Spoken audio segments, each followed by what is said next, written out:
Adillah pada kami tak bodoh, meski memang kami tak pandai. Tapi kami berjanji akan tetap mengkritik sesuai isi hati. Hei penguasa, ini kami rakyat jelata. Engkau ada untuk siapa? Hei penguasa, ini kami rakyat jelata. Mau sampaikan semua keluh kesah.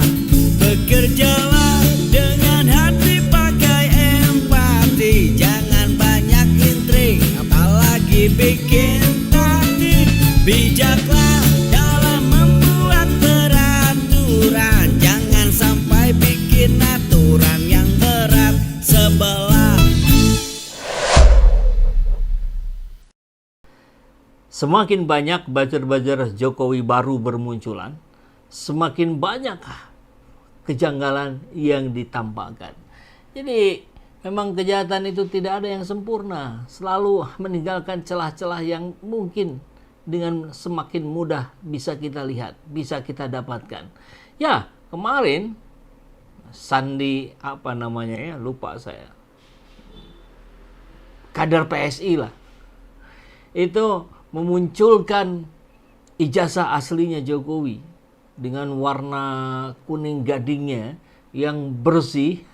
Ketika yang dilihat ijazah yang lain sudah kucel, sudah kumal, meskipun dilaminating. Ini tidak dilaminating tapi bersih, seperti baru muncul, seperti di fotokopi, fotokopinya tapi fotokopi warna.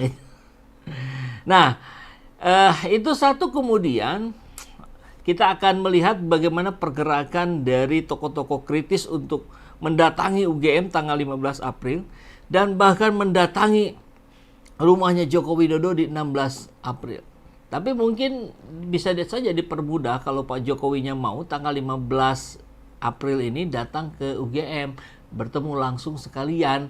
Jadi sehari selesai sudah itu ya, ketemu dengan rektor, ketemu dengan dekan dan bawa ijazah aslinya. Kalau bisa ada alat pemeriksa yang langsung bisa saat itu juga dilakukan, kenapa tidak ya? Biar tidak terus berbuntut seperti hari ini. Jadi, apa ndak bosen? Bosen. Cuman ketika keadilan tidak juga ditampakkan, tidak juga ditegakkan, maka tentu dorongan dari rakyat, dorongan dari para tokoh-tokoh kritis sekaligus media juga semakin besar. Ini oleh Dr. Tifa disebut sebagai skandal politik terbesar di Indonesia. Pemalsuan ijazah Jokowi. Oh, luar biasa ya. Dan tentu harapan dari Dr. Tifa ini melibatkan pakar digital forensik internasional seperti Interpol Digital Forensik, kemudian juga Digital Forensik US, dan media-media besar seperti BBC, CNN, dan Al Jazeera.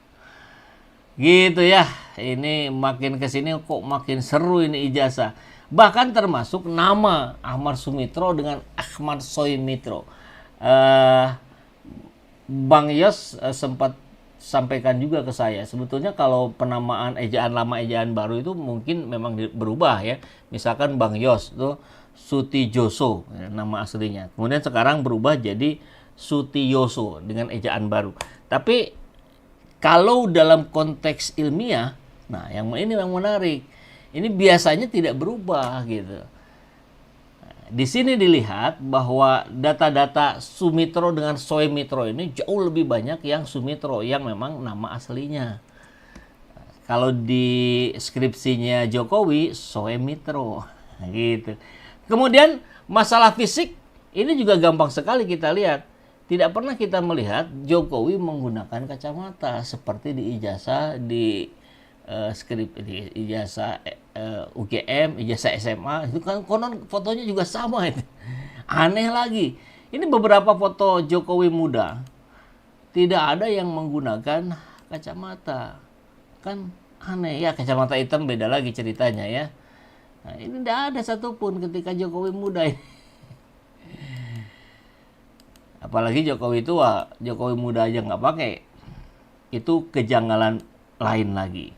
Maka inilah yang Sandi Utama ini yang pertama kali mengupload ini ke X, dan diketahui dia adalah kader Partai Solidaritas Indonesia.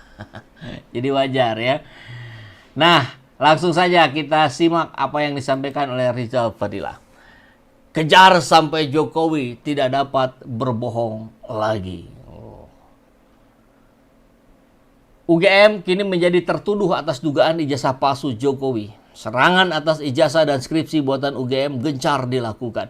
Publik semakin meragukan, bahkan meningkat terus ketidakpercayaan atas bukti otentik kelulusan Jokowi. Soal pernah kuliah mungkin tidak masalah, namun lulus atau tidak itu yang dipertanyakan. Ya, karena ada saksi yang menunjukkan, kemarin videonya sudah kita tampilkan, yang mengetahui betul memang Jokowi kuliah di UGM. Tapi lulus atau tidak ini yang menjadi pertanyaan. 10 tahun, apalagi ijazah. Kalau nggak lulus kan ijazahnya berarti nggak mungkin muncul dari UGM. 10 tahun jadi presiden dengan gonjang-ganjing ijazah cukup memprihatinkan. Mengerikannya adalah bahwa Jokowi tidak sedikit pun memiliki itikat untuk menampilkan ijazahnya di depan publik. Yang terjadi, ia harus muter-muter ajak kawan-kawan. UGM mesti klarifikasi, bahkan dosen pembimbing disuruh cengar-cengir. Ya banyak ya, tempoh hari kita lihat sampai diundang ke istana segala macam.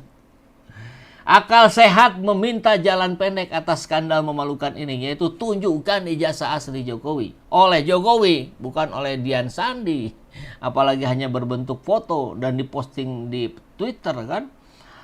Tapi akal sehat ini yang tidak terjadi. Apakah ia sakit? Atau memang ijazah itu tidak ada? Atau memang tidak asli alias palsu? Sesungguhnya Jokowi sangat takut hingga mengambil jalan ngeles, sembunyi, dan muter-muter. Toh stempel pembohong sudah menempel pada jidatnya, apa pedulinya? Sayang sekali, UGM pun menjadi ikut dikuyo-kuyo akibat ulah Jokowi. Sanksi moral, sosial, bahkan hukum dapat diterima esok lusa. Sebelum hal itu terjadi, alangkah baiknya UGM bertindak, dalam arti bukan sibuk mengklarifikasi, tapi meminta alumnusnya yang bernama Joko Widodo segera menunjukkan bukti ijazah aslinya di depan publik.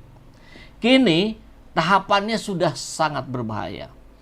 Hanya langkah berani rektor dan pejabat lain yang dapat memulihkan wibawa UGM. Mekanisme publikasi bisa jadi dengan mengundang Jokowi jumpa rektor lalu bersama-sama menampilkan ijazah aslinya Joko Widodo. Rasanya Jogja Solo itu dekat saja. Atau begini saja Bu Rektor, tanggal 15 April nanti saat TPUA bersama elemen Juang dan tokoh-tokoh lain bersilaturahmi kepada rektor UGM, maka Bu Rektor undang Jokowi untuk hadir membawa ijazah asli UGM-nya. Lalu Jokowi dengan gagah berani sanggup menunjukkan ijazahnya itu. Siap dan tantang semua pihak untuk memeriksa keaslian ijazah itu. Bila perlu sampai ke antariksa. Tolong bilang, Bu, bahwa itu lebih baik daripada para aktivis peduli keaslian ijazah ini harus menggeruduk rumah Jokowi 16 April nanti. Kan repot nanti. Apalagi Jokowi seperti biasa harus kabur-kabur keluar kota atau sembunyi di gorong-gorong terdekat. Ngeles lagi, kok tanya saya? Atau siapa yang mendalilkan harus membuktikan? Ah, sok tahu hukum lu.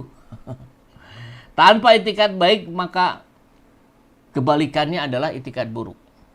Jokowi memang sudah sangat berniat betul untuk membuat buruk wajah bangsa ini. Ia telah merusak nilai moral, agama, ideologi, dan konstitusi. Menjadi presiden tidak mulia dan mantan presiden yang hina. Hanya kejujuran yang dapat menjadi alasan pemaaf. Bareskrim Mabes Polri sudah mengetahui ramainya skandal ini. Publik menunggu langkah-langkah pemeriksaan lanjutan. Nampaknya tinggal Pak Prabowo memberikan perintah atau bahkan sekedar cukup sinyal saja kepada kepolisian bahwa penegakan hukum harus berjalan. Maka Jokowi akan semakin gemetar. Pemburu ijazah palsu akan terus mengejar hingga ke lubang semut. Sampai Jokowi tidak mampu lagi berbohong.